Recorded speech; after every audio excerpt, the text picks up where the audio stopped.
Sa silhouette ne passe pas inaperçue dans les rues de Yopougon, Sikoji, l'une des communes populaires d'Abidjan, la capitale économique de la Côte d'Ivoire. Albinos, Kamara Ayouba est chargé d'études au ministère du Plan et du Développement. Enfant, il rêvait d'être marin. Comme tout albinos, Ayouba souffre de troubles oculaires et cutanés. Malgré ces difficultés, son cursus scolaire est ponctué de diplômes. Titulaire d'un BEPC, d'un baccalauréat et orienté en philosophie à l'université Félix Houphouët-Boigny de Cocody.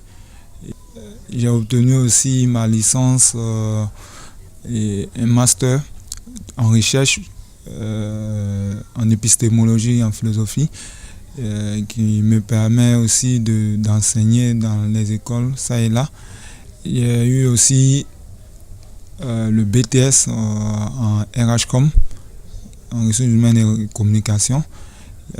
Aujourd'hui, je suis fonctionnaire d'État à la suite d'un concours lancé par l'État de Côte d'Ivoire.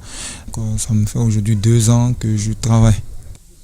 Les préjugés sur les personnes albinos, il les a tout de même connus, lui et ses frères et sœurs, les 4 albinos d'une famille de 7 membres. Quand j'étais petit, parler de préjugés, je n'ai pas connu de préjugés, puisque je n'ai pas ressenti un instant de ma vie que j'étais rejeté, soit par la famille, parce que l'environnement familial. Donc parler de préjugés, c'est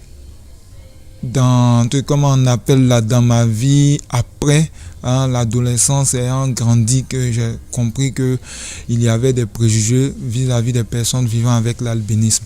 Être albinos et vivre dans les pays d'Afrique en général et en Côte d'Ivoire en particulier n'est pas chose aisée. Les albinos sont victimes de préjugés et leur quotidien reste marqué par l'exclusion et la persécution. Mais les gens parlaient, mais moi, ça me dit rien. Les gens parlaient, mais ça me dit rien. Et puis, père à son âme, mon mari aussi, il a aimé. C'est pour mon mari qui était difficile. Parce qu'il y a des maris, si ce n'est pas dans leur famille, si tu fais vraiment, tu as des problèmes. Mais par la grâce à Dieu, mon mari, il ne m'a pas montré un jour qu'il n'aime pas les enfants. Là. Les gens, même quand ils voient, ils crachent. Je suis aujourd'hui Ayouba Kamara, c'est grâce aux 2 parents. Papa et maman. Entretenir un enfant atteint de l'albinisme, c'est pas facile. Depuis l'enfance jusqu'à cet âge, les parents ont été toujours, ils ont été là aux premières heures. Cette envie de toujours faire mieux, ainsi que la persévérance dans le travail, ont fait de lui la fierté de sa famille. Aujourd'hui, Ayouba occupe des postes de responsabilité dans le syndicat de sa corporation et au sein des associations et organisations pour le bien-être des albinos. Malgré ses nombreuses sollicitations professionnelles et extra-professionnelles, Kamara Ayouba trouve toujours du temps à partager avec ses amis du quartier.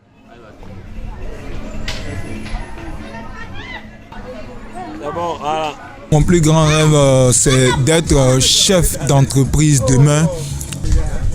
Qu'on puisse parler réellement de zéro discrimination vis-à-vis des personnes en situation de handicap en général et des personnes vivant avec l'albinisme en particulier.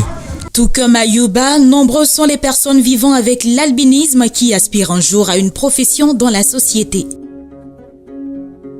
Je suis un blanc,